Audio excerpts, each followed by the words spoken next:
Three key factors that you need to keep in mind if you are ever going to lead a satisfying and fulfilling life, coming up in this video.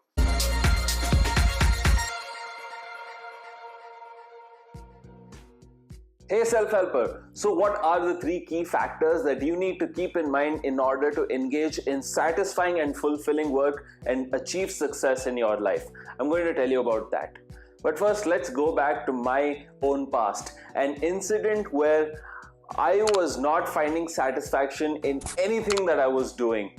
I was a student back then, growing up, and I was terrible in school, the worst possible scorer that you could imagine. I mean, I was always at the top 3 from the bottom, and that was one of the most complex and irritating times in my own life because I never really got to do the things that I wanted to do. I mean, spend your time studying 10 hours in a day, going to school, come back home, do your homework, and repeat the cycle all over again with no results and no satisfaction. I mean, that wasn't really something that I wanted for myself. So I thought about how can I transform this and do more creative work. I always had an affinity for artwork, which was very interesting. From the youngest age, I was always engaging in these drawing competitions, these coloring competitions, and I was really good at it.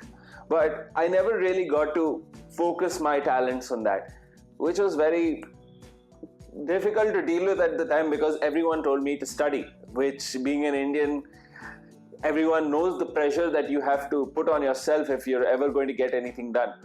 So I went and thought about it, how can I implement that same degree of satisfaction that I got by doing art and implement it in the other things that maybe would lead to more concrete results later on in life. And that's what I wanted to share with you in this video. What were those 3 key factors that I enjoyed while doing that artwork, and how can I implement it in doing other creative things and also doing other more concrete and productive things in my own life? So for that, it's important to remember factor number 1, and that is complexity.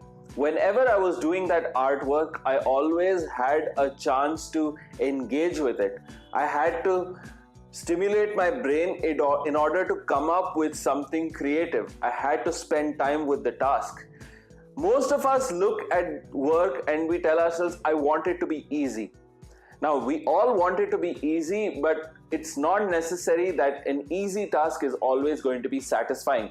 It may be satisfying the first time, the second time, and then the third time, but then it just gets boring. Think about someone who has to do the same task over and over again. Now, that's like maybe a menial task where you have to clean something, you need to drill a hole somewhere, you're an electrician. You're not really engaging in something that is complex. Whereas someone who really has to sit down with the task, really has to work hard in order to end up with the eventual result. These are the people who eventually, experience that success and satisfaction. So what do? They find something that is intellectually stimulating. Now you need to look at your own life where you need to engage in developing a skill or doing a task that evokes this amount of stimulation in the brain, that really makes you work hard, and you need to really think about how you can go about accomplishing that particular task. So these are some of the things where you need to start. How can you find a complex task to do? This is where you need to begin. And now the second factor is autonomy. How much freedom do you have with regard to what you're doing? There's a very important thing to consider here.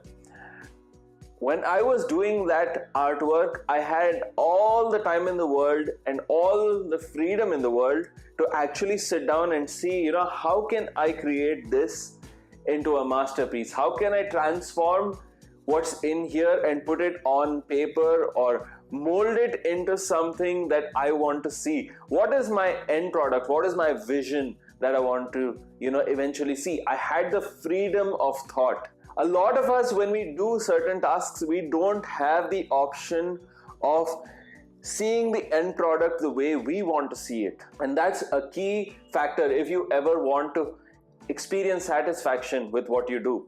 You need to have the freedom to create. A lot of us in our own lives, we don't get to experience this, which is very important to consider. I'd like to tell you about an incident where a man went up to two masons who were building a cathedral.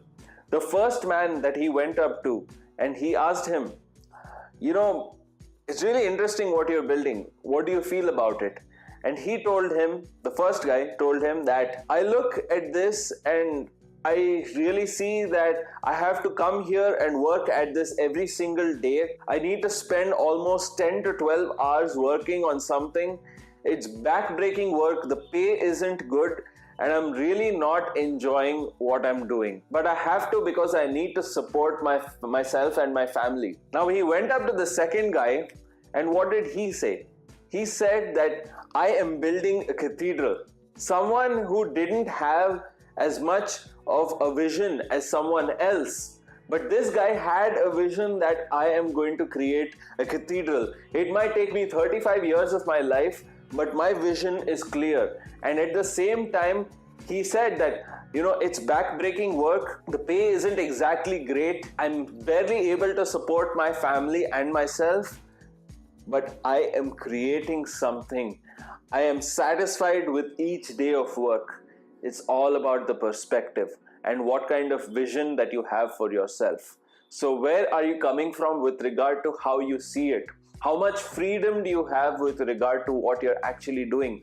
How are you spending your time creatively with the work that you're doing?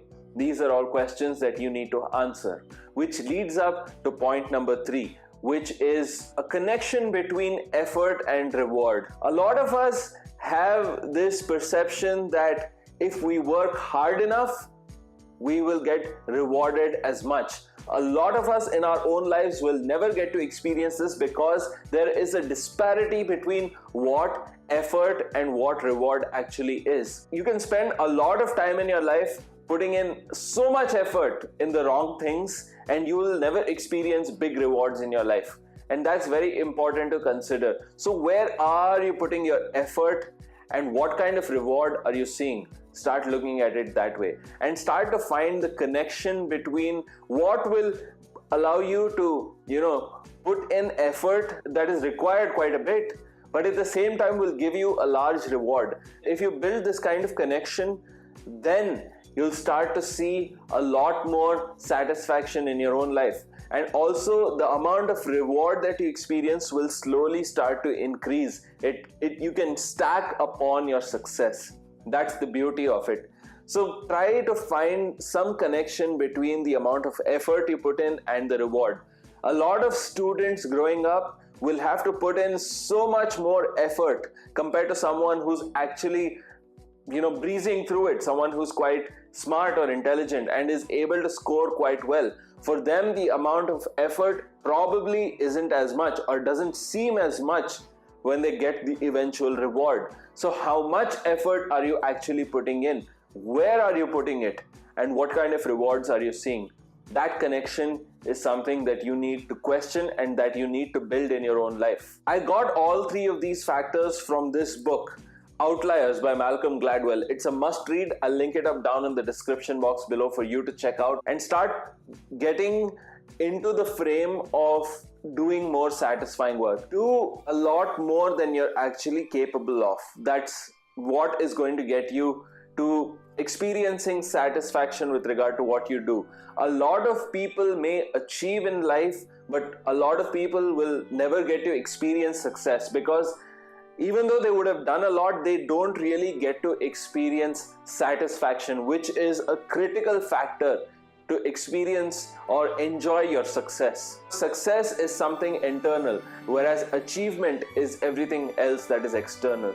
So you may be achieving a lot, but you may not experience success. And that's very interesting. Remember that hard work doesn't have to be a sentence. It is not a prison sentence that you really have to struggle with and you don't have to suffer.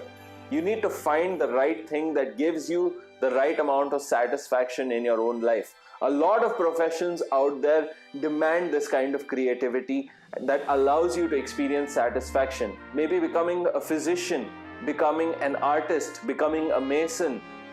It's up to you. What do you see yourself becoming, and what do you want to see at the end? What's your vision, and what kind of satisfaction are you going to get once you get there? That is the question that I would like to leave you with. Again, the three factors that you need to implement are autonomy, complexity, and a connection between effort and reward. So get going with regard to how you are going to implement all three of these factors in your life, and let me know in the comment section below about what you took away from this video. If you found it useful, make sure you leave it a thumbs up, and if this is your first time here, subscribe and hit that bell notification icon to never miss another video, because we are dedicated every single day of the week to making you the best version of yourself by making you perform better, empowering you and motivating you every single day. This is Vikram signing off, and I'll see you in the next session.